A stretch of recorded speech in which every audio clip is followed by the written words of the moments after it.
समझेंगे। इस श्लोक में भगवान कह रहे हैं उदाराः सर्व एवैते, ये सभी उदार हैं। तो कौन सभी उदार हैं? जो चार प्रकार के पुण्यात्मा कृष्ण का भजन करते हैं, ये सब के लिए भगवान कह रहे हैं कि ये सभी उदार है ना। तो भगवान के सभी उदार है, क्यों?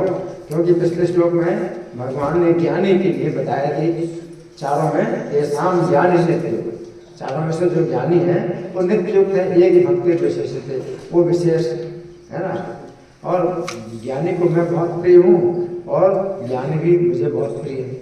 तो फिर अर्जुन को लगा कि भगवान ज्ञानी के पक्ष में है, ज्ञानी के पक्ष में बहुत ज़्यादा है, तो फिर बाकी जो है इनका क्या महत्व रहा। तो फिर भगवान, क्योंकि अर्जुन के हृदय की बात जानते हैं, अंतर्यामी समझ गए, इसलिए भगवान के नहीं नहीं नहीं ऐसी नहीं है, ये सभी उदार है। उदाराः सर्व एवैते, ये सभी उदार है ना। क्यों उदार है? क्योंकि कृष्ण का भजन कर रहे हैं। तो इनकी उदारता इसी कारण से है कि कृष्ण का भजन करते हैं।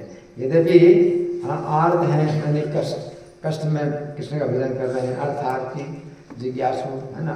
तो ये जो है चाहे इनका कष्ट ना दूर हो और चाहे इनकी इच्छाएं कामनाएं पूरी ना हो, तो भी इनकी उदारता क्या है कि कृष्ण का भजन कर रहे हैं। क्योंकि भगवान जो है तुरंत वो फल नहीं देते जैसे देवता लोग। तो देवता लोग जो है तुरंत ही फल दे देते हैं, वरदान दे देते हैं। तो कृष्ण को छोड़ करके वो अन्य देवताओं का भजन करते हैं, है ना। तो बस ज्ञानते ने देवता है। तो 20वें श्लोक में भगवान कहेंगे कि जिनका ज्ञान कामनाओं के द्वारा हरण हो गया, अन्य देवताओं इस तरह लेते हैं, है ना। तो इनका फिर भी कुछ ज्ञान है कि कष्ट में जो है वो भगवान को याद कर रहे हैं, है ना। लेकिन समझ रहे हैं इस बात को कि अगर भगवान कष्ट नहीं दूर करते तो हमारा जन्म मरण का जो कष्ट है वो तो दूर करेंगे ही, और उसी के अंदर सब कुछ आ जाता है। उसी के अंदर सभी प्रकार के कष्ट इसी के अंदर आ जाते हैं। जन्म मरण का भौतिक संसार में जो जन्म मरण का बंधन है, इसी के अंदर सब कुछ आ जाता है। इसलिए उदाहरण है क्योंकि कृष्ण का भजन कर रहे हैं, छोड़ नहीं रहे हैं कृष्ण को। कृष्ण को नहीं छोड़ रहे तो बड़ी ये जो है बात है कि कृष्ण को नहीं छोड़ रहे। कृष्ण तो नहीं है कि भाई देवताओं की तरह आपकी जो इच्छाएं, जो इच्छा हो सही गलत सब पूरी करते रहें, ऐसा तो है नहीं, है ना। तो इसलिए भगवान के उदाराः सर्व एवैते, ज्ञानी तो आप में, परंतु ज्ञानी जो है वो मेरे समान ही है। भगवान कहते हैं मैं मानता हूँ, मैं बताऊँ, है ना। तो यहाँ पर जो भगवान कह रहे हैं कि मैं मानता हूँ ज्ञानी को अपने समान, इसका मतलब तत्व से भगवान के समान कोई नहीं है। वो तो भगवान पहले ही बता चुके हैं कि मेरे से जो है बराबर या मेरे से बढ़कर कोई तत्व नहीं है। वत्तः परतरं नान्यत् किंचित् अस्ति धनंजय, 7वें श्लोक में भगवान बता चुके हैं मुझसे बढ़कर कोई नहीं। हाँ, साथ साथ मेरे समान भी कोई नहीं, भगवान के समान भी कोई नहीं, है ना। तो तत्व से जो है वो भगवान के समान नहीं है, लेकिन भगवान उसको कहते हैं कि मैं उसको मानता हूँ। तो मैं मानता हूँ यानी उसको अपने बराबर सम्मान देता हूँ, ये भगवान का गुण है ना। इसका ये मतलब नहीं कि हम इसके लकीर के फकीर बन जाए कि भाई वो तो भगवान के समान हो गया, है ना। तो भगवान के समान कोई नहीं, भगवान से बढ़कर कोई नहीं है। भगवान किसी को अपने समान आदर देते हैं तो अलग बात है ना। कि जैसे राजा होता है तो किसी को भी अपने मंत्री को या अपने सेनापति को अपने बराबर आदर दे तो वो उसकी इच्छा है। यहाँ भगवान को मैं बताऊँ तो ये मेरा मानना, मैं उसको मानता हूँ, है ना। तत्व से नहीं समझना है कि तत्व से कोई जीव भगवान के समान बन जाएगा, है ना। हाँ, तो भगवान कहते हैं क्या, आस्थितः सही युक्तात्मा, तो वो जो है स्थित है, युक्त आत्मा हमेशा युक्त है, हमेशा बना रहता है कृष्ण की भक्ति में। मामे वाले तमाम कहते हैं कि मैं ही जो है मतलब उसके लिए एकमात्र गति भी, है ना। गति का मतलब है ये जीवन और मरण हर प्रकार से जो है कृष्ण ही जो है गति है, कृष्ण एव गतिर्मम। तो अब हम समझेंगे प्रभुपाद तात्पर्य में क्या लिखते हैं। श्रील प्रभुपाद की जय। ऐसा नहीं कि जो कम ज्ञानी भक्त हैं ये भगवान को प्रिय नहीं है, भगवान कहते हैं कि सभी अवतार चेतन है, क्योंकि चाहे जो भी भगवान के पास किसी भी उद्देश्य से आए वो महात्मा कहलाता है। जो भक्त भक्ति के बदले कुछ लाभ चाहते हैं उन्हें भगवान स्वीकार करते हैं, क्योंकि इससे स्नेह का विनिमय होता है। ये स्नेहवश भगवान से लाभ की याचना करते हैं और जब उन्हें वह प्राप्त हो जाता है तो वे इतने प्रसन्न होते हैं कि वे भी भगवत भक्ति करने लगते हैं। किंतु ज्ञानी भक्त भगवान को इसलिए प्रिय है कि उसका उद्देश्य प्रेम तथा भक्ति से परमेश्वर की सेवा करना होता है। ऐसा भक्त भगवान की सेवा किए बिना क्षण भर भी नहीं रह सकता। इसी प्रकार परमेश्वर अपने भक्त को बहुत चाहते हैं और वे उससे विलग नहीं हो पाते हैं, है ना। यहाँ पर प्रभुपाद क्या बता रहे हैं कि ज्ञानी भक्त भगवान को इसलिए प्रिय है। तो ज्ञानी का मतलब क्या है? तो तत्व से जानता है। ज्ञानी का मतलब है जो भगवान को तत्व से जानता है। और क्या तत्व क्या है भगवान का? जीवेर स्वरूप है कृष्ण नित्यदास। हम जीव हैं तो हमारा स्वरूप क्या है? कृष्ण के नित्यदास। ज्ञानी को जो है इस बात पर जो है पूरी तरह से उसकी जो है दृढ़ मति होती है ना, स्थिर मति होती है कि कृष्ण का नित्यदास है जीव। नित्यदास का मतलब कभी ऐसा नहीं कि कभी हम जो है कृष्ण के दास नहीं थे, हम कृष्ण के बराबर थे या कृष्ण में हम एक हो गए, है ना। तो ये जो अज्ञान चल ही रहा है हर जगह कि हम भगवान से एक हो जाते हैं, हम भगवान से एक हो जाएंगे, कितना चल रहा है ना। वो अज्ञान। गीता जो है मतलब इस प्रकार के ज्ञान का समर्थन नहीं करती है ना। तो गीता जो है कहते हैं जो मम भूत महेश्वरम में सब प्राणियों का महान ईश्वर। तो कृष्ण हमेशा रहे ईश्वर और जीव हमेशा दास रहा, और जो जीव है ये हमेशा कृष्ण का दास है। तत्व से कृष्ण के दास हैं हम, तत्व से कृष्ण के दास। जीव तत्व का मतलब है ना। तो आजकल जो है चल रहा है, क्या चल रहा है कि जैसे कि ये पानी की बूंद है वो समुद्र में मिल गई तो समुद्र बन गई, है ना। तो ये तो जड़ वस्तु है, बूंद पानी की बूंद जड़ वस्तु है, समुद्र भी जड़ वस्तु है, मिल गई तो एक हो गई। लेकिन जीव चेतन है, जीव चेतन है ना, और भगवान चेतन है। तो अगर जीव इस तरह से भगवान में मिल गया तो वो नष्ट हो गया एक प्रकार से, क्योंकि अभी मैं अलग हूँ, भगवान अलग है ना, एक यूनिट। अगर हम भगवान में अगर एक हो गए तो इसका मतलब है कि जीव का विनाश हो गया, ये तो विनाश हो गया, है ना। यहाँ बूंद में तो यह भी समुद्र में मिल गई तो बूंद की मात्रा बढ़ गई, समुद्र में वो बूंद मिल गई समुद्र की मात्रा। लेकिन जीव कोई ऐसी चीज़ तो है नहीं कि भाई इसमें तौल, इसकी तौल हो कि भाई इसका तौल है कि या इसका वॉल्यूम है, आयतन है, तो ऐसा तो है नहीं। जीव तो एक जो है व्यक्तिगत जो है एक सत्ता है, और जीव की व्यक्तिगत सत्ता अगर खत्म हो गई, भगवान के साथ एक हो गया तो फिर वो नष्ट हो गया। तो जब भगवान गीता में कहते हैं, कितने बार समझाते हैं, ना ये पैदा होता है ना मरता है, तो ये तो फिर जो है ऐसे ही होगी भाई भगवान से अगर जीव निकला इसका अंदर पैदा हुआ, है ना, और भगवान में अगर मिल गया तो इसका अंदर नष्ट हो गया। तो ये जीव नष्ट अगर नहीं होता ना पैदा होता है, इसका मतलब कि जीव हमेशा भगवान से अलग रहा और हमेशा अलग रहेगा। ये जो है नित्य है, ये जीव का तत्व है ना। और नित्य दास कृष्ण का नित्य दास है। नित्य दास का मतलब ये है कि यह भौतिक संसार में ऐसा नहीं होता है। आज कोई जो नौकर है और वो मालिक था, और आगे चल करके हो जाता है कि जो मालिक है वो नौकर बन जाता है और नौकर मालिक बन जाता है। तो भौतिक संसार में तो ये सब चलता है। लेकिन इस तरह से कोई सोचे कि हाँ अभी तो हम कृष्ण के सेवक हैं, आगे चल करके हम कृष्ण ही बन जाएंगे या कृष्ण के साथ एक हो जाएंगे, तो वो जो है एक अज्ञान है। और इस प्रकार के अज्ञान को अगर आपने दिमाग में रखा तो आपकी भक्ति शुरू ही नहीं हुई, भक्ति नहीं शुरू हुई, है ना। क्यों भक्ति शुरू नहीं हुई? आप कृष्ण की भक्ति कर रहे हैं और आप ये सोच करके भक्ति कर रहे हैं कि आगे चल करके भक्ति के द्वारा हम शुद्ध हो जाएंगे, तो हम खुद ही एक हो जाएंगे, तो फिर भक्ति नहीं रहेगी।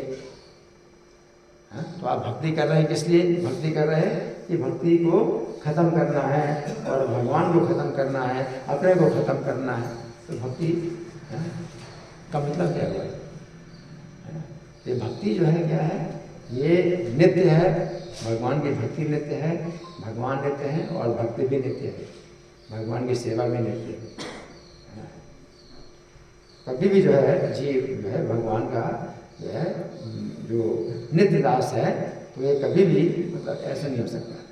बस यही है कि अगर आप चाहते हैं कि हम भगवान के सेवक नहीं बनना है, हम भगवान के बराबर बनना चाहते हैं, तो माया की सेवा में आ जाओगे।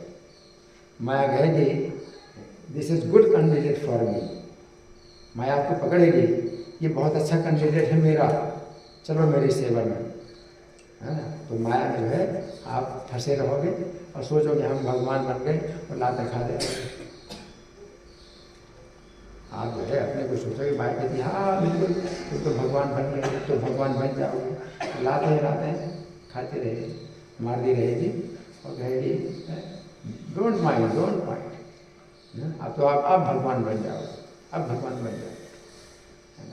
तो इस तरह से कोई जीव अगर भगवान बनना चाहता है, सर्वोच्च बनना चाहता है, तो उसको जो है माया इसी प्रकार से जो है वो लिताड़ती है ना। जैसे कि गधे के ऊपर जो है जो आदमी बैठा हुआ है, तो अपने हाथ में गाजर लटका लेता है, तो गधा अपने सामने गाजर को देखता है तो भागता रहता है, उसको गाजर कभी नहीं मिलती। उसी प्रकार से माया उसको जो है क्या करती है, इसी प्रकार से जो है लिताड़ती है कि तुम भगवान बन जाओ, है ना। और भगवान कभी बनता नहीं और भागता रहता है, उसी में उसके जन्म मरण के कष्ट भोगने पड़ते हैं। तो कभी भी जो है कोई भगवान नहीं बन सकता। तो यहाँ पर ज्ञानी का मतलब क्या है कि जो इस बात को तत्व से जानता है कि मेरा स्वरूप है, जीवे स्वरूप हुए, मेरा स्वरूप ही है कृष्ण का नित्य दास, है ना। तो जन्म है ना, चैतन्य महाप्रभु कहते हैं जन्मनि ईश्वरे भगवताद भक्ति रहे तो गई कोई, जन्म में आपकी चरणों में मेरी अहेतु तो भक्ति बनी रहे, तो वो ज्ञानी है। जन्म में आपके अहेतु की भक्ति, अगर आपके धाम में मैं नहीं आ सकता, मैं योग्य नहीं हूँ कि आपके धाम में मैं जाऊँ, तो मुझे जन्म में अपनी भक्ति दीजिए, मैं आपकी सेवा करता हूँ, आपकी चरणों की सेवा में रंग बना रहूँ। तो ये जो है ये काम है। तो यहाँ पर बताया गया है कि ऐसा जो ज्ञानी है तो भगवान की सेवा किए बिना क्षण भर भी नहीं रह सकता, है ना। क्यों?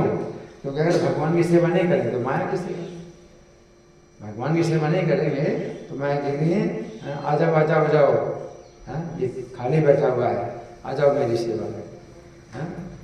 और माया दिला देंगे, खाते रहोगे और सेवा करते रहोगे। भगवान की सेवा करोगे तो भगवान का प्रेम मिलेगा, और कितना प्रेम मिलता है कि भगवान अपने बराबर हो आदर करते हैं। देखो भगवान अर्जुन का रथ चला रहे हैं, तो अपने से ज़्यादा भी भगवान अपने भक्त को बनाते हैं। तो ये अंतर है माया की सेवा में और भगवान की सेवा में, ये अंतर है। आगे लोग लिखते हैं श्रीमद् भागवत में 9:4-68 भगवान कहते हैं साधवो हृदयम मह्यम साधु नाम हृदयम तो हम मदन्य ते न जानन्ति न हम देभ्यो गुणागति। भक्तगण सदैव मेरे हृदय में वास करते हैं और मैं भक्तों के हृदय में वास करता हूँ। भक्त मेरे अतिरिक्त और कुछ नहीं जानता और मैं भी भक्त को कभी नहीं भूलता। मेरे तथा शुद्ध भक्तों के बीच घनिष्ठ संबंध रहता है।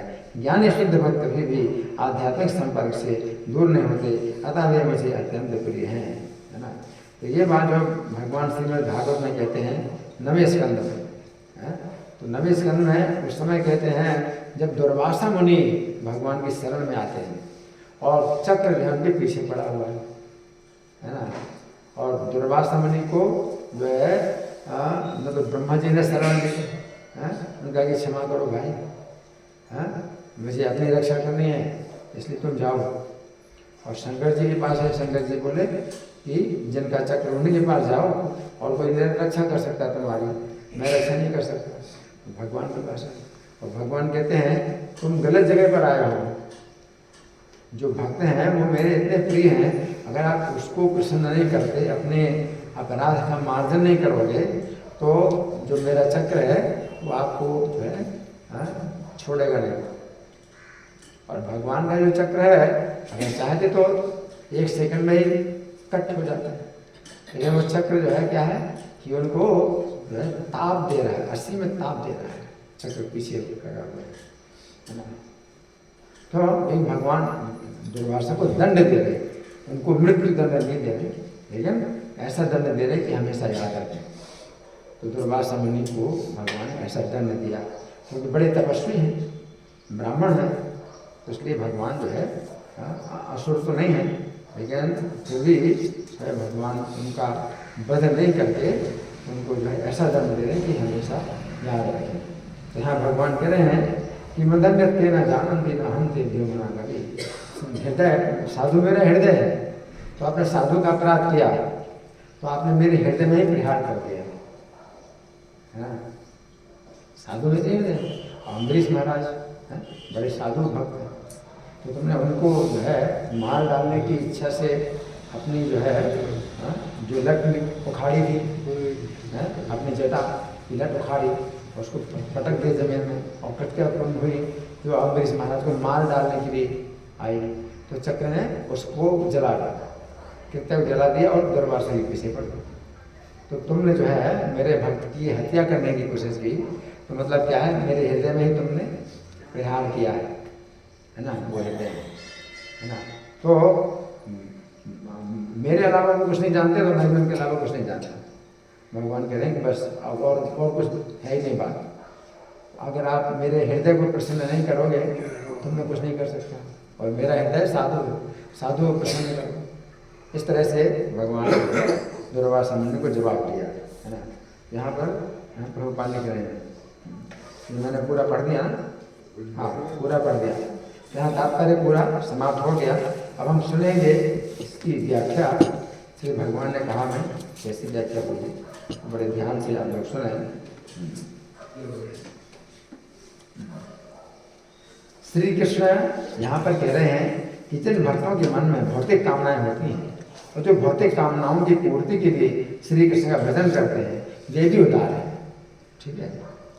इसलिए मतलब निराश नहीं कर रहे भगवान, आपके अंदर कुछ इच्छा है, इसका अर्थ है कि श्री कृष्ण जीवों की अनुचित कामनाओं को पूरा नहीं करते हैं, और जिस समय श्री कृष्ण इन भक्तों की कामनाओं को अनुचित समझकर पूरा नहीं करते हैं, उस समय भी ये भक्त श्री कृष्ण को नहीं छोड़ते। ये उनकी उदारता है, ये इनकी उदारता है। गीता 4:12 में श्री कृष्ण कहते हैं कि जो लोग अपनी अनुचित कामनाओं को पूरा करना चाहते हैं, कामक्षंता कर्मणाम सिद्धि यजंत हे देवता, अनुचित कामनाओं को पूरा करना चाहते हैं, वे श्री कृष्ण को छोड़कर अन्य देवताओं की शरण लेते हैं। यजंत कामक्षंता कर्मणाम सिद्धि यजंत हे देवता। उक्त श्लोक के तात्पर्य में श्रील प्रभुपाद लिखते हैं, मूर्ख लोग देवताओं की पूजा करते हैं क्योंकि वे तत्काल फल चाहते हैं। क्यों? क्षिप्र में मानसे लोके सिद्ध भक्ति कर्मजा, हमें तुरंत ही फल चाहिए, है ना।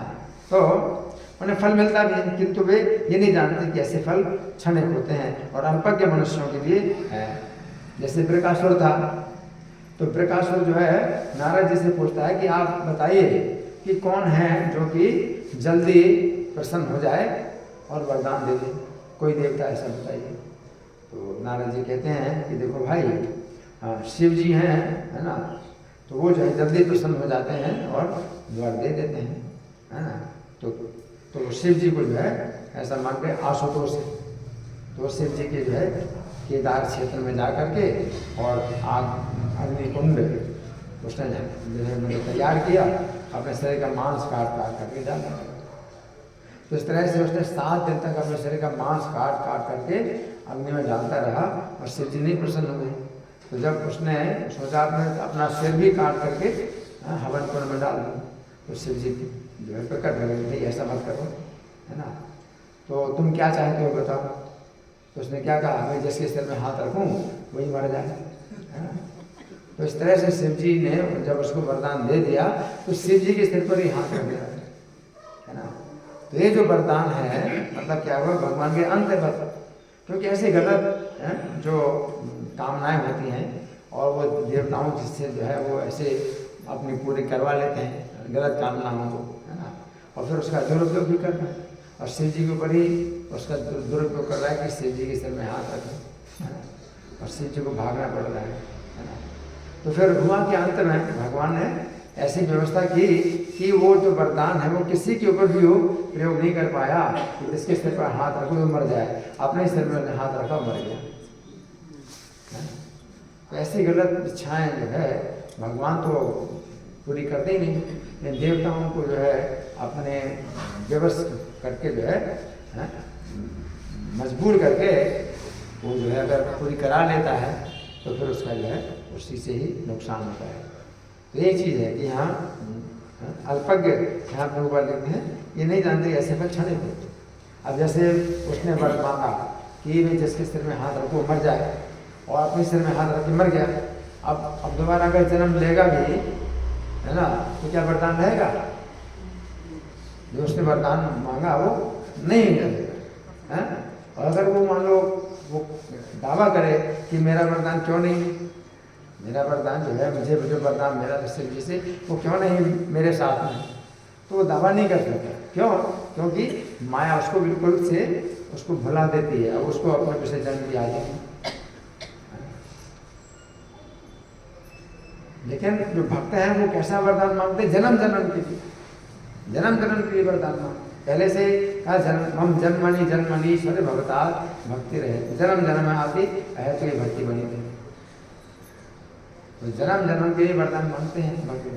और जो असुर लोग हैं जन्म जन्म के लिए वरदान नहीं मांगते। क्यों? क्योंकि वो सोचते हैं कि मैं मरूंगा ही नहीं। वो अपना इस तरह सोचते हैं कि मैं ऐसा वरदान मांग लूँ कि मैं कभी मरूंगा ही नहीं, मैं सबको मारूँ और मैं राम बनूँ। तो मरना तो पड़ता ही नहीं, और जब मरना पड़ता है तो अगले जन्म के लिए उन्होंने मांगा ही नहीं था कि अगले जन्म के लिए वरदान। वो ये सोच करके कि मैं मरूंगा ही नहीं, तो फिर अगले जन्म की बात ही कहाँ से? अगले जन्म के लिए सोचते ही। और भक्त पहले से सोच लेता है पहले से सोच लेता है इस शरीर को छोड़ना ही पड़ेगा, तो अगले जन्म के लिए भी मांग लो, जन्म जन्म के लिए मांग लो। तो जो भक्त होते हैं वो जन्म जन्म के लिए मांगते हैं। लेकिन भगवान कहते हैं ऐसे फल क्षणिक होते हैं। अंतवत्तु फलम तेषां तद्भवति अल्पमेधसाम्, चले है ना। या कांक्षन्ता कर्मणाम सिद्धिम यजन्ते हे देवता क्षिप्रम हि मानसे लोके सिद्धिर्भवति कर्मजा। जल्दी जो है उनको इसी मनुष्य जीवन में ही उनको फल मिल गया, तो तुरंत फल मिल गया। और फिर जो है अगले जीवन के लिए क्या है? सब जीरो, बिल्कुल जीरो आगे। बुद्धिमान व्यक्ति कृष्ण भावनामृत में स्थित रहता है, उसे किसी तत्काल क्षणिक लाभ के लिए किसी तुच्छ देवता की पूजा करने की आवश्यकता नहीं रहती। वो बुद्धिमान है नहीं, ज्ञानी। जो ज्ञानी व्यक्ति है वो जो है कृष्ण भावना में इसमें भगवान कहते हैं युक्त आत्मा, वो युक्त है हमेशा स्थिति। आगे गीता 7:20 में श्री कृष्ण कहते हैं जिनकी बुद्धि भौतिक इच्छाओं के द्वारा मारी गई है वे मुझसे अन्य देवताओं की शरण में जाते हैं। अन्य देवता प्रपद्यन्ते अन्य देवता है ना। तो प्रपद्यन्ते 20वें श्लोक में भगवान ने कहा है कि बहुनाम जन्म नामते ज्ञानवान माम प्रपद्यते है ना। तो फिर अगले श्लोक में ये 19वें श्लोक है बहुनाम जन्म नामते ज्ञानवान माम। 20वें श्लोक है अन्य देवता प्रपद्यन्ते, तो जो ज्ञानी है वो माम प्रपद्यते। और जो है 20वें श्लोक में भगवान कहते हैं प्रपद्यन्ते अन्य देवताओं की शरण लेते हैं। उक्त श्लोक के तात्पर्य में श्रील प्रभुपाद लिखते हैं जो लोग भौतिक इच्छाओं के होते हुए भी भगवान की ओर उन्मुख होते हैं वे बहिरंग प्रकृति के द्वारा आकृष्ट नहीं होते। भौतिक इच्छाएं हैं उनकी, किंतु फिर भी भगवान का भजन करते हैं तो बहिरंगा प्रकृति के द्वारा आकृष्ट नहीं होते। बहिरंगा प्रकृति के द्वारा आकृष्ट नहीं होते इसका मतलब क्या है? ये भगवान उनकी इच्छाएं पूरी भी नहीं करते और उनकी इच्छाएं फिर और बढ़ती भी नहीं है। इच्छाएं पूरी होती हैं, अगर भौतिक इच्छाएं पूरी होती तो और इच्छाएं नई नई इच्छाएं पैदा होती हैं। जैसे बीज होता है ना, जैसे आम का बीज है तो आपने आम का बीज जो है बोया तो उसके जो आम के फल होंगे तो उससे फिर और बीज पैदा होंगे। तो कितने बीज हुए? तो एक भौतिक कामना को पूरा करने से कितनी और कामनाएं पैदा होती है ना। तो भगवान जो है उनकी भौतिक कामना पूरी नहीं करते। यहाँ पर तो लिख रहे हैं कि भौतिक इच्छाओं के होते हुए भगवान को उन्मुख होते हैं तो बहिरंगा प्रकृति द्वारा आकृष्ट नहीं होते। चूँकि वे सही उद्देश्य की ओर अग्रसर होते हैं, अतः वे शीघ्र ही सारी भौतिक काम इच्छाओं से मुक्त हो जाते हैं। तो भगवान यहाँ पर कहते हैं उदार, ये उदार है। अब श्रीमद् भागवत में भी आप देखेंगे, यहाँ पर श्री कृष्ण कह रहे हैं कि जो लोग भौतिक कामनाओं की पूर्ति के लिए भी उनका भजन करते हैं, वे उदार हैं। तो भागवत 2:3-10 दूसरा स्कंद अध्याय 3 श्लोक संख्या 10 में श्रील सुखदेव गोस्वामी कहते हैं कि चाहे कोई भौतिक कामनाओं से रहित हो या भौतिक कामनाओं से भरा या वो उदार बुद्धि वाला है, तो तीव्र भक्ति के द्वारा श्री कृष्ण का भजन करना चाहिए। अकामा सर्व काम होगा मोक्ष काम उदारी, चाहे कोई कामना ना हो, चाहे सब कामना है, और चाहे मुक्ति की कामना। अगर उदार है बुद्धि, उसकी उदार है, तो तीव्र भक्ति योगे निजते पुरुषम परम, तीव्र भक्ति योग की तरफ परम पुरुष की आराधना करना चाहिए, चाहे सब कामनाएं हो, चाहे कोई भी कामना ना हो, है ना। तो परम पुरुष की तीव्र भक्ति के द्वारा करना चाहिए परम पुरुष की आराधना। हाँ, उक्त श्लोक के तात्पर्य में श्रील प्रभुपाद लिखते हैं, उदारधि का अर्थ है व्यापक दृष्टि वाला व्यक्ति। जो लोग भौतिक भोग की कामना करते हैं, वे छोटे मोटे देवताओं की पूजा करते हैं। भगवद गीता 7 इसमें कहा गया है कि ऐसे लोगों का ज्ञान नष्ट हो जाता है ना, हृत ज्ञान, कामनाओं के द्वारा ज्ञान हरण हो गया। गीता ऐसे लोगों की निंदा करती है। परमेश्वर की अनुमति के बिना व्यक्ति देवताओं से कोई फल नहीं प्राप्त कर सकता। इसीलिए व्यापक दृष्टि वाला व्यक्ति ये देख सकता है कि भौतिक लाभों के लिए अंतिम अधिकारी भगवान ही है। ऐसी स्थिति में व्यापक दृष्टि वाले को चाहिए कि वो सीधे भगवान की पूजा करे, भले वो भौतिक भोग या मुक्ति की कामना क्यों ना कर रहा हो, है ना। तो ये जो है इसी को कहते हैं उदारता है। उदारता का मतलब यही है कि वो जो है दूसरे देवताओं की उपासना करे। फिर भगवान कहते हैं ऐसा मेरा मत है। यहाँ पर श्री कृष्ण कह रहे हैं कि ज्ञानी भक्त तो मेरे ही समान है, ऐसा मेरा मत है, मैं बता।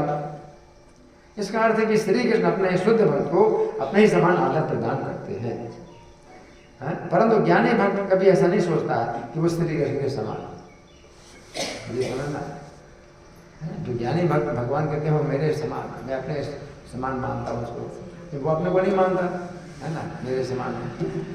ज्ञानी भक्त के पास ऐसा ज्ञान होता है कि श्री कृष्ण के ना तो कोई समान है, ना श्री कृष्ण से कोई बढ़कर है। ये तो श्री कृष्ण का गुण है कि अपने सेवक को अपने समान समझते हैं। चैतन्य भागवत के मध्य खंड के अंतर्गत अध्याय संख्या 13 में श्री चैतन्य जगाई माधाई नाम के अपने सेवकों के विषय में ये सब बोले। जगाई माधाई बहुत पापी थे, लेकिन जब भगवान की शरण ले ली, है ना, और उन्होंने पाप कर्म बिल्कुल अब जो है बंद कर दिए, तो फिर क्या भगवान बोले इन दोनों को जो श्रद्धापूर्वक भोजन देंगे। अब जो जगाई माधाई के लिए भगवान बोल रहे इन दोनों को जो श्रद्धापूर्वक भोजन देंगे तो अनंत ब्रह्मांडों में जितना मधु है उससे प्रेम पूर्वक श्री कृष्ण के मुख में डालने से जो फल होता है वो फल इन दोनों को बहुत थोड़ा देने से होगा।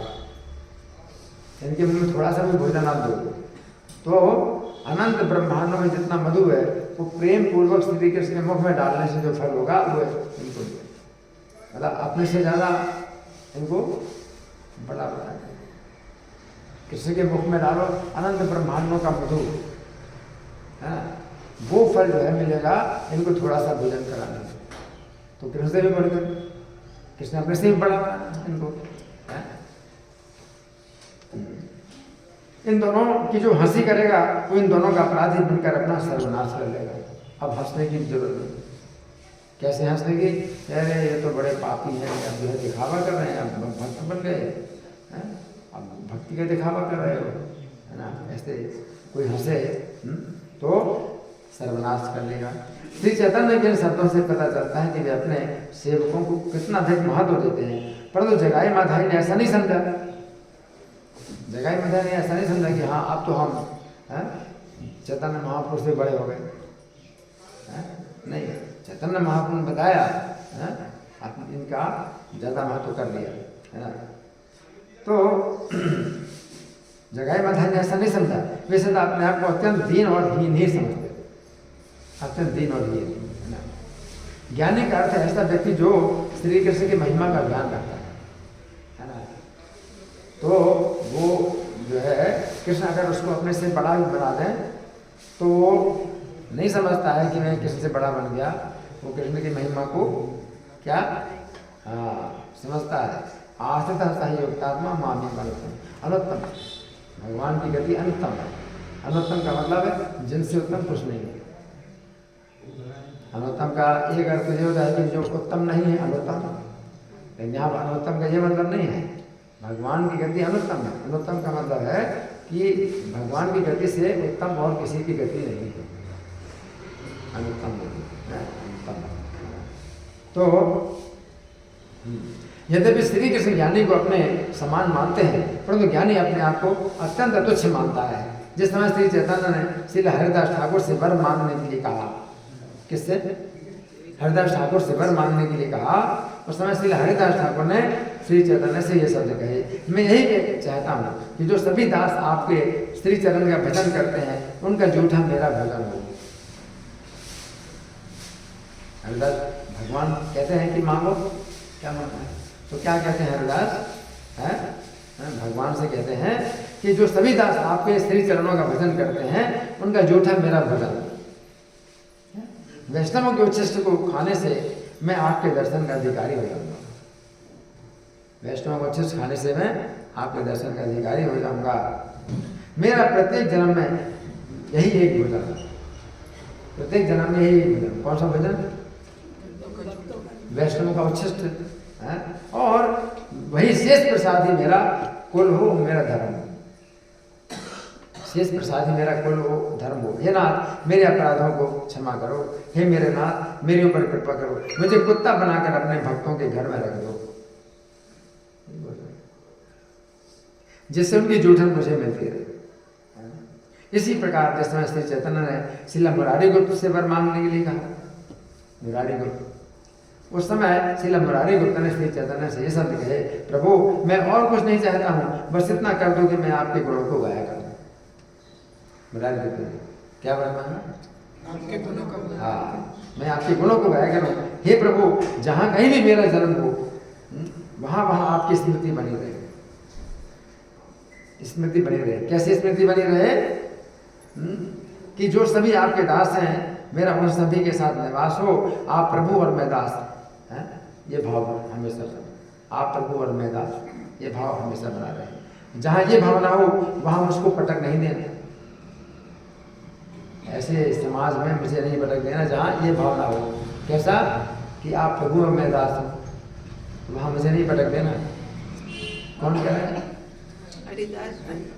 हरिदास ठाकुर नहीं, मुरारी गुप्त है ना, मुरारी गुप्त हनुमान जी के अवतार है, ठीक है ना। जहाँ जहाँ आप अपने पार्षदों सहित अवतार लें वहाँ वहाँ मैं आपका दास बन गया। ऐसे ज्ञानी के लिए ही श्री कृष्ण यहाँ पर कह रहे हैं कि वो मेरे ही समान है, ऐसा मेरा मत है।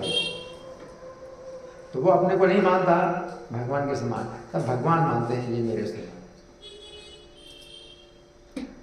जो भक्त है वो अपने को भक्त नहीं मानता, भगवान उसको मानते हैं मेरा भक्त है। और अपने को आप भक्त मानते हैं, मैं तो भगवान का बहुत बड़ा भक्त हूँ, तो भगवान कहते हैं मेरा भक्त नहीं। तो क्या अच्छा है? अपने को आप भक्त माने और भगवान आपको भक्त ना माने, वो अच्छा है? नहीं। अपने को भक्त ना माने तो भगवान अपना भक्त माने, तो सदा युक्त है ना। इसका अर्थ है हाँ, उसे श्री कृष्ण का धाम निश्चित रूप से प्राप्त होगा, हाँ, उसी गति में। तो गीता 8:15 में श्री कृष्ण कहते हैं कि जो महापुरुष भक्त योगी हैं वे कभी भी दुखों से पूर्ण इस अनित्य जगत में नहीं लौटते। माम पेत पुनर्जन्म दुखालयम शाश्वतम ना कुर्वन्ति महात्मानः संसिद्धिं परमां। तो जो महापुरुष भक्त योगी हैं, महात्मा हैं, तो वे इस जगत में नहीं लौटते हैं, मेरे पास आते हैं।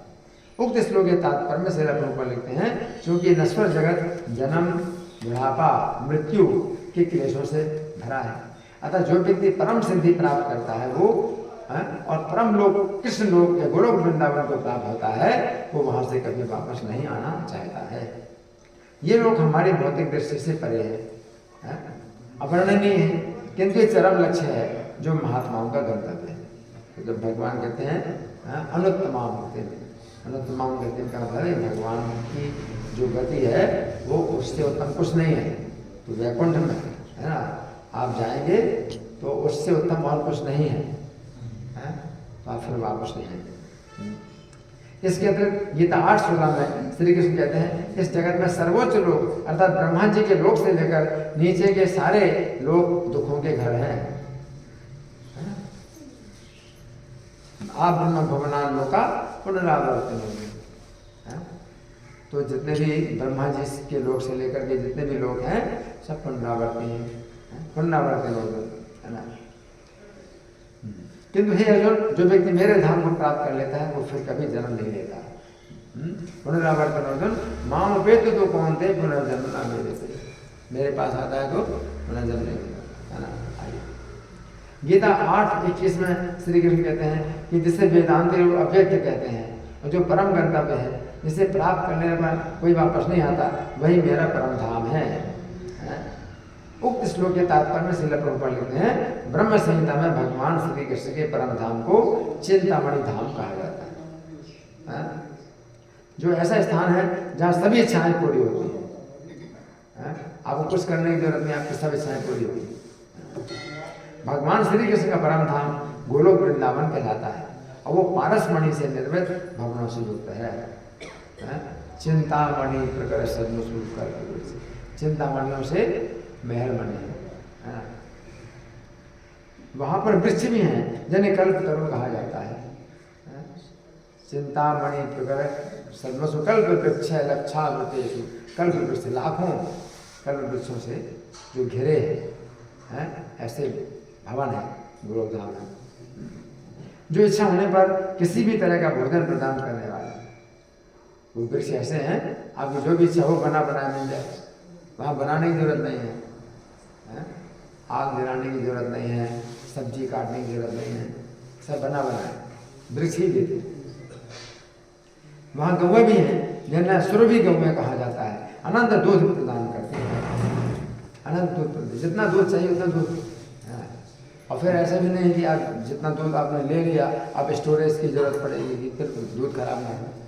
तो गौएं जो है उतना हमेशा वो दूध आपको उसमें स्टोरेज रहेगा गाय, इसलिए आपको स्टोर करने की जरूरत नहीं है कि फिर जो है फ्रीज की जरूरत हो और ख़राब ना हो, इसका जो है कुछ चक्कर रहे। ऐसे जितना जरूरत है उतना दूध दो और ताज़ा ताज़ा दूध है आप लो, इसको जो है जो कुछ भी चाहो उससे बनाओ, कुछ भी बनाना है। तो दूध जो है हमेशा ताज़ा मिलता है, आपको उसमें ज़रूरत नहीं है। तो कितना इसमें इंतजाम करना पड़ता है, दूध खराब ना हो उसको रखो, उसकी पैकिंग करो, ये करो वो करो, कितना अनंत दूध प्रदान करते हैं। इस धाम में भगवान की सेवा के लिए लाखों लक्ष्मियाँ हैं। भगवद गीता में भगवान श्री कृष्ण अपने निजी धाम गोलोक वृंदावन का संकेत मात्र करते हैं, जो आध्यात्मिक जगत में सर्वश्रेष्ठ है। यहाँ तो संकेत कर रहे हैं भगवान अनुत्तमा कि वो जो है मेरी अनुत्तमा गति प्राप्त कर रहे हैं, जिससे उत्तम कुछ नहीं। ब्रह्म संहिता में कितना विस्तार से वो बताएगा कि जिससे उत्तम कुछ नहीं है, भगवान का धाम है। इसका विस्तृत वर्णन ब्रह्म संहिता में मिलता है। वैदिक ग्रंथ बताते हैं कि भगवान का यह धाम सर्वश्रेष्ठ है, यही परम धाम है। एक बार वहाँ पहुँचकर फिर से भौतिक संसार में वापस नहीं आना होता है। तो यहाँ पर श्री कृष्ण ज्ञानी भक्त के लिए जो आत्मा शब्द का प्रयोग कर रहे हैं, क्या है? क्या शब्द है? थोड़ा नहीं सुनना, कौन सा शब्द प्रयोग कर रहे हैं भगवान को? युक्त आत्मा। क्या? युक्त आत्मा है। युक्त शब्द का अर्थ है जुड़ा हुआ, युक्त शब्द का अर्थ है जुड़ा हुआ और आत्मा शब्द का अर्थ है मन। इस पर युक्त आत्मा शब्द का अर्थ हुआ ऐसा व्यक्ति जिसका मन श्री कृष्ण में ही लगा है। गीता 12:2 में श्री कृष्ण कहते हैं कि जो लोग मुझसे नित्य युक्त हैं वे अपने मन को मेरे साकार रूप में एकाग्र करते हैं। गीता में 12वां अध्याय का दूसरे श्लोक, मैया वेश मनो ये माम नित्य युक्ता उपास, नित्य युक्ता। तो यहाँ पर भी क्या युक्त आत्मा नित्य युक्ता, मई आवेश मनो, मुझमें मन को आवेशित करके नित्य युक्त हो। तो और अत्यंत श्रद्धा पूर्वक मेरी पूजा करते हैं, श्रद्धया प्रयोपेता उपासते, अत्यंत श्रद्धा पूर्वक मेरी उपासना पूजा करते हैं, पूजा करने में लगे रहते हैं, वे मेरे द्वारा परम सिद्ध माने जाते हैं। ते में युक्त तमामता, श्रद्धया परिवपेता ते में युक्त तमामता, तो जो है वो सबसे ज़्यादा मुझसे युक्ततम है, सबसे ज़्यादा जुड़े हुए हैं। उक्त श्लोक के तात्पर्य में श्रील प्रभुपाद लिखते हैं, जो व्यक्ति इस प्रकार कृष्ण भावना भावित होता है उसके लिए कोई भी भौतिक कार्यकलाप नहीं रह जाते, क्योंकि उसके द्वारा हर कार्य श्री कृष्ण के ही लिए किया जाता है, क्योंकि मन उसका लगा है कृष्ण के चरणों में। युक्त आत्मा का मतलब है जिसका मन कृष्ण के चरणों में ही लगा है हमेशा, तो उसके द्वारा हर कार्य श्री कृष्ण के ही लिए किया जाता है। शुद्ध भक्त में निरंतर कार्यरत रहता है, कभी कीर्तन करता है तो कभी श्रवण करता है, या श्री कृष्ण के विषय में कोई पुस्तक पढ़ता है, या कभी कभी प्रसाद तैयार करता है, या बाजार से श्री कृष्ण के लिए कुछ मोल लाता है, या कभी मंदिर झाड़ता बुहारता है, तो कभी बर्तन धोता है। वो जो कुछ भी करता है श्री कृष्ण से संबंधित कार्यों के अतिरिक्त अन्य किसी भी कार्य में एक क्षण भी नहीं गंवाता। ऐसा कार्य पूर्ण समाधि कहलाता है। तो युक्त जो बताया है कि आस्था युक्त आत्मा का मतलब क्या है कि वो पूर्ण समाधि में रहता है। श्री हरिदास ठाकुर भी नित्य युक्त थे, क्योंकि वे सदा श्री कृष्ण के नामों का उच्चारण करते हुए आनंद पूर्वक भ्रमण करते रहते थे। हरिदास ठाकुर विशेष रूप से पूर्णतः विरक्त थे, उनका सौभाग्यवान मुख श्री कृष्ण के नाम से सदा पूर्ण रहता था, है ना। तो कृष्ण से हमेशा आप जुड़े रहें, तो इसके लिए एक सरल उपाय क्या है, हमेशा हरि नाम आपके मुख से निकलता रहे, है ना। तो इस तरह से ये कुछ इसकी व्याख्या हुई है। अब इस श्लोक का जो हिंदी में पद्यानुवाद है वो मैं पढ़ के सुनाता हूँ। उक्त चारी जन भक्त सकल उदार, उक्त चारी जन, उक्त माने कहे गए चारों, है ना, सकल उदार, शुद्ध भक्ति प्राप्त इन क्रम से विस्तार, शुद्ध भक्ति प्राप्त इन हन क्रम से विस्तार, तो क्रम से ये शुद्ध भक्ति प्राप्त करते हैं।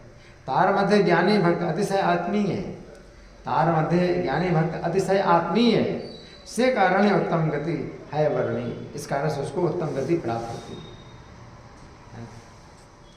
तो यहाँ पर श्री कृष्ण अर्जुन से कह रहे हैं तार मध्य ज्ञानी भक्त अतिशय आत्मीय, अर्थात हे अर्जुन सभी प्रकार के भक्तों में वो भक्त सर्वश्रेष्ठ है जो निरंतर मेरे चिंतन में लगा हुआ है, अतः तुम मेरे भक्त बनो। तो ऐसी चर्चा हुई हमारी इस श्लोक के संबंध में। अब हमारे पास समय है, तो आप लोगों की ओर से कोई प्रश्न है, कोई चर्चा है, कोई मंथन है। प्रभु जी उनका नाम क्या था जो हनुमान जी के? क्या नाम था जो हनुमान जी का अवतार? मुरारी गुप्त। चैतन्य महाप्रभु ने उनके नाम की व्याख्या की कि जिनके हृदय में मुरारी गुप्त रूप में निवास करते हैं। मुरारी गुप्त का मतलब क्या है? जिनके हृदय में मुरारी गुप्त रूप में निवास करते हैं। तो भगवान अपने भक्त के हृदय में निवास करते हैं। तो भगवान तो सबके हृदय में निवास करते हैं, वो परमात्मा के रूप में निवास करते हैं, है ना।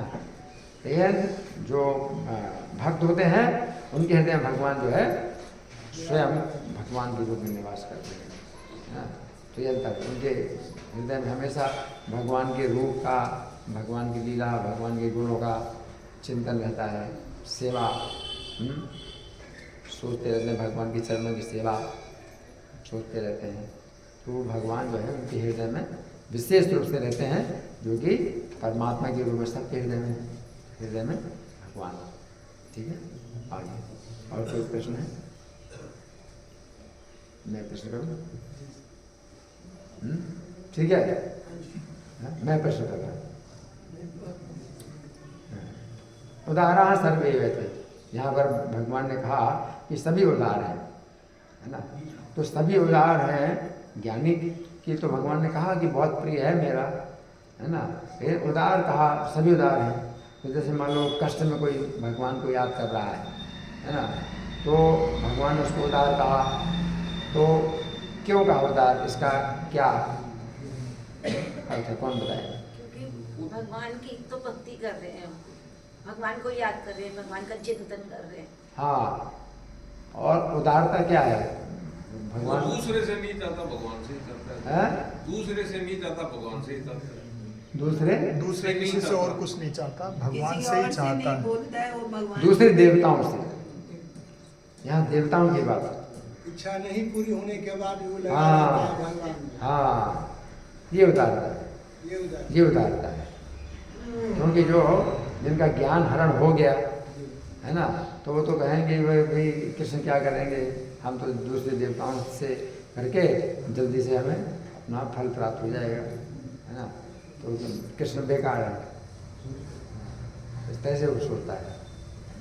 तो उदारता का मतलब यही है कि आप जो है कृष्ण जो है रक्षा करें या मारें। प्रभु जी, वो गीता में तो भगवान कहते हैं कि जो देवता होते हैं वो मुझसे लेके देते हैं, वर जो होते हैं लोगों को। हाँ। तो हाँ, लेकिन देखिए अंतर है ना हाँ, कि देवताओं को जो है भगवान ही शक्ति देते हैं वर देने की, और भगवान की इच्छा के बिना कुछ भी नहीं होता है। लेकिन अंतर यही है कि जो देवता लोग हैं वर दे देते हैं, लेकिन उसका जो है वो फिर दुरुपयोग करता है, क्योंकि वो योग्यता नहीं है उसकी। तो भगवान जो है तब तक नहीं देते किसी को कोई चीज़ जब तक उसके अंदर योग्यता ना हो। हैं? और योग्यता का मतलब है कि मान लो धन, उसको धन चाहिए, तो धन का जो है वो भगवान की सेवा में प्रयोग करे, तब तो उसको, और अगर इंद्रिय तृप्ति में करेगा तो भगवान उसको धन क्यों देंगे, है ना।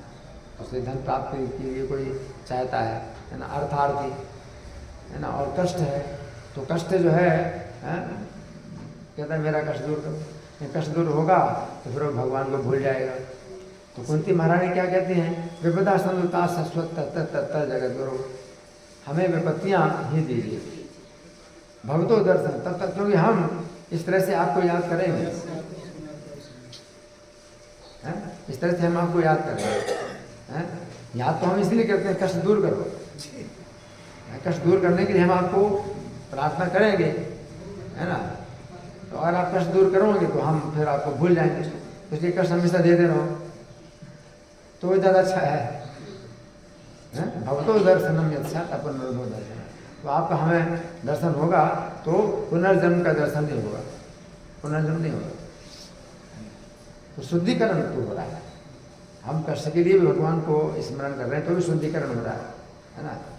तो कष्ट हमेशा बना रहे, है ना, ताकि हम भगवान को याद कर सकें। लेकिन जो ज़्यादा पुण्यात्मा है आर्तो जिज्ञासु, तो कष्ट में तो भगवान को याद करते ही हैं, लेकिन वैसे भी उनके अंदर जिज्ञासा होती है, तो ज़्यादा पुण्यात्मा,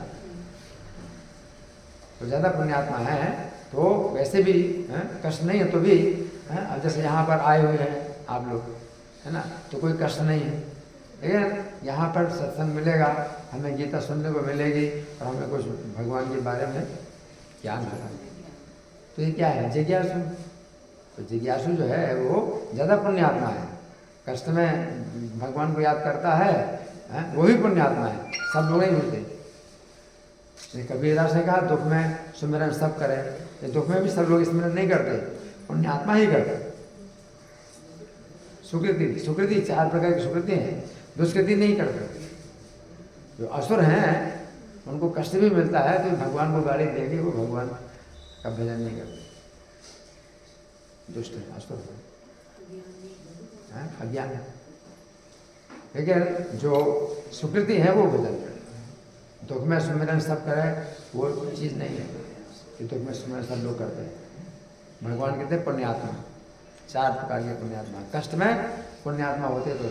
और आपकी यही पहचान है कि कोई कष्ट मिलता है तो फिर आप भगवान को छोड़ते हो या भगवान को याद करते हो, है ना। आपकी माला जब हो रही है, अब हो रही माला जब कोई कष्ट हो जाए तो फिर माला जब बंद हो जाएगी, इसका मतलब आपके अभी वो उतने पुण्य ही नहीं। कष्ट में आपको जो है और तब होना चाहिए कि भगवान के नाम से ही मेरा कष्ट दूर हो सकता है, भगवान मेरा कष्ट दूर कर सकते हैं। तो आप माला जप करते हैं कि कष्ट मेरा दूर हो जाए, तो आप जो है कम पुण्यात्मा है, सबसे पहले सीढ़ी में पुण्यात्मा है, लेकिन वो भी जो है पुण्यात्मा जब है तब आप कष्ट दूर करने के लिए याद करते हैं, वो आपको देखना है आप कितने पुण्यात्मा हैं। कभी कष्ट मिलता है तो फिर आप सोचते हो कि हाँ भजन करूँ और माला जप करूँ, क्या करूँ, प्रार्थना करते हैं भगवान, तो वो है पुण्यात्मा का लक्षण है। और अगर आपका कष्ट जो है कष्ट के कारण आपका जो है माला ही बंद हो जाता है ना। अब तो हम चिंता में पड़ गए, अब तो हम माला जप नहीं करते, फिर चिंता होगी तो और माला जप करो, उसी चिंता में हम माला जप करो। तो ये होता है इस तरह से कि हाँ जी बोलो। प्रभु का सिमरन करते हैं, दिन रात उनका धन्यवाद करते हैं, लेकिन इच्छाएं कम नहीं होती। दिन रात धन्यवाद करते हैं, नहीं देखो ऐसा है, दिन रात धन्यवाद करते हैं ये अलग बात है। अगर आपकी इच्छा है, भौतिक इच्छाएं हैं आपकी, तो धन्यवाद आप कैसे करते हैं? धन्यवाद इच्छाएं बढ़ती धन्यवाद नहीं करते, इसका मतलब धन्यवाद नहीं करते। धन्यवाद का मतलब है कि भगवान आपको धन्यवाद है। भगवान कहते हैं मेरी कृपा कितनी है, ये तादृशी तब कृपा, आपने अपना नाम दिया मुझे, आपने अपना नाम दिया मुझे, है ना। नाम नाम कार्य बहुधा निज सर्वसंग, और उसमें नाम में अपनी संपूर्ण शक्तियाँ डाल दी। तत्रार्पिता स्मरण नियमित स्मरण न काला, और नाम का स्मरण करने में काल का कोई नियम नहीं, समय का कोई नियम नहीं। आपकी कितनी कृपा है, हमारे ऊपर भगवान की कितनी कृपा है। अशुद्ध अवस्था में भी आप नाम ले सकते हैं। आपकी दूसरे पूजा अनुष्ठान है वो नहीं कर सकते आप, तो नाम अशुद्ध अवस्था में भी कर सकते हैं। दिन रात हर श्वास में आप नाम ले सकते हैं। हालांकि वो माला जप आप टॉयलेट में आप माला जप नहीं करना है, लेकिन तो भी आप नाम ले सकते हैं भगवान। नाम जोर जोर से लेना गलत नहीं है, लेकिन वो अच्छा नहीं लगता। धीरे धीरे नाम लो, टॉयलेट में बैठ के जोर जोर से अगर नाम लेते हो तो गलत नहीं है, लेकिन तो भी अच्छा नहीं, शोभा नहीं देती। तो नाम लो, है ना। तो आपकी इतनी कृपा है कि अपने नाम दिया आपने मुझे, और नाम में जो है कोई समय का नियम ही नहीं बनाया है। दुर्दैव करो मेरा दुर्भाग्य, ये भी सोचो कि आपकी तो इतनी कृपा है मेरे ऊपर, मेरा दुर्भाग्य क्या है कि मेरा नाम में अनुराग नहीं, मेरा आपके नाम में अनुराग नहीं। दुर्भाग्य भी सुन, भगवान की कृपा, भगवान का गुण भी देखो और अपना दोष भी देखो। अपना दोष कौन देखता है? मेरे अंदर कोई दोष नहीं, हम तो भगवान का नाम हमेशा लेते हैं, मेरे अंदर कोई दोष नहीं, मेरा तो बहुत बड़ा गुण है। नहीं, फिर भी मेरा दोष ये है कि मैं आपका नाम, मेरे अनुराग नहीं नाम है, मेरा दुर्भाग्य है, आपके नाम में अनुराग नहीं, ये हर समय नाम नहीं ले सकते। तो फिर अनुराग दुर्भाग्य है, दुर्भाग्य में भी सौभाग्य क्या है कि आपको जो है भक्त लोग बोलते हैं कि संख्या पूर्वक नाम करो, इतनी संख्या कम से कम करो, तो आपके ऊपर भार डाल देते, आपके ऊपर नाम का भार डाल दिया कि करना ही है। आपके अनुराग तो है नहीं कि हमेशा आप बोलोगे, और थोड़ी सी चिंता आ जाए तो नाम बंद हो जाएगा। अगर आप ऐसे कहोगे हम हमेशा नाम लेते रहते हैं, है ना, तो वो आप नाम ले रहे हैं और कोई भी कारण आ जाएगा नाम बंद हो जाएगा। हाँ, कोई इधर की बात सुन रहे, कोई इधर की बात सुन रहे हैं, और कुछ कष्ट हो गया, कोई चिंता हो गई, तो नाम तो तुरंत बंद हो जाता है। तो दुर्भाग्य है कि अनुराग नहीं नाम है कि हमेशा है। तो सौभाग्य उसमें क्या है कि भक्त आपके ऊपर भार डाल देते हैं कि आपको नाम इतना करना ही है। तो आपका अनुराग नहीं है, या आप नाम ले रहे हैं, तो भी दुर्भाग्य में क्या हो गया? सौभाग्य। तो ये सौभाग्य है कि आपके ऊपर भार डाला गया, और भार समझकर भी नाम ले रहे हैं, तो भी नाम में क्या है? नाम शुद्ध करेगा, तो भी नाम शुद्ध करेगा। है? आपकी श्रद्धा नहीं है तो भी नाम शुद्ध करेगा। नाम में इतनी शक्ति है कि बिना श्रद्धा के भी नाम लेते तो भी आपको शुद्ध करेगा नाम।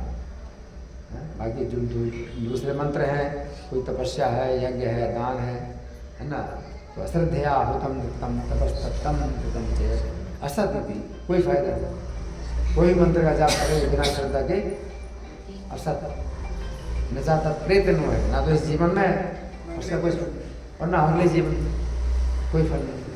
ये नाम ऐसी बात है। तो नाम जो है फिर भी आप ले रहे हैं, ये आपका अनुराग नहीं है कि हमेशा आप लेते रहो, लेकिन भार डाल दिए। ये कितना करना है? 16 माला कितने लोग करते हैं? हाथ में 1 2 3 4 5 6 7 8 9 10। और 16 माला से कम कितना करते हैं? 9 माला। और कितना? एक माला। और बाकी सब है 0 2 और 2 और कितना? आप 14 4 और 14 किसका है? आप देखो, ऐसा है कि मतलब संख्या जो है आप निश्चित करो नाम, ठीक है ना?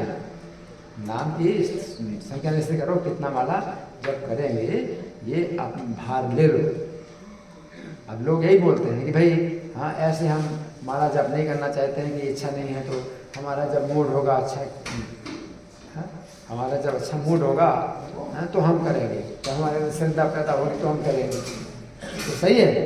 नहीं, फिर पता नहीं हाँ कब होगा कब नहीं होगा।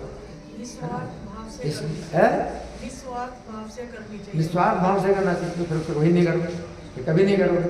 निस्वार्थ भाव कब आएगा? यही तो बात है। देखो ना, ये तो बात अभी निकला है, निस्वार्थ भाव से करना चाहिए। फिर कहाँ से करोगे? कभी नहीं करोगे। मन अशुद्ध है, तो निस्वार्थ भाव से कभी नहीं आप कर सकते हैं। तो आपने मना कर दिया कि मत करो। हमेशा इच्छाएं हैं, भौतिक इच्छाएं, है ना? तो कैसे निस्वार्थ हो या स्वार्थ हो, क्या बताया? चाहे सब कामनाएं हो, चाहे कोई भी कामना न हो, तीव्र भजन करो भगवान।